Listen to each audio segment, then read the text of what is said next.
വിജയിച്ച ഒരു തലമുറ നമ്മുടെ മുൻപിൽ നിൽപ്പുണ്ട്.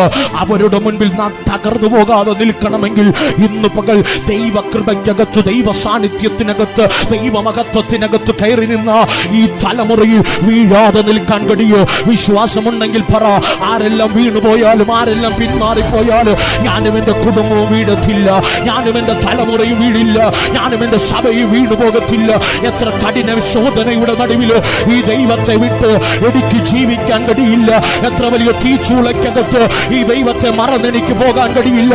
എനിക്ക് എങ്ങനെയെങ്കിലും ഈ വിശ്വാസത്തിന്റെ ട്രാക്ക് അപ്പുറത്തെ കരയിൽ ആ വിശ്വാസത്തിന്റെ നായകന് പൂർത്തി വരുത്തുന്നവനുമായ യേശുവിനെ നോക്കി അക്കരത്തെ കരയിൽ എനിക്കെത്തുമ്പോ എനിക്ക് വേണ്ടി ഒരുക്കി വച്ചിരിക്കുന്ന മനോഹരമായ ദൈവത്തിന്റെ റിവാർഡുകൾ, മനോഹരമായ ദൈവത്തിന്റെ വാഗ്ദത്തങ്ങൾ, മനോഹരമായ നിത്യത എന്ന ആതിഥ്യമായ ആമേ ദൈവിക പദ്ധതിയിൽ എനിക്കും കാലെടുത്തു വയ്ക്കണം. അതുകൊണ്ട് ഈ പോർക്കളത്തിൽ ആമേ ഞാൻ വീണുപോകില്ല.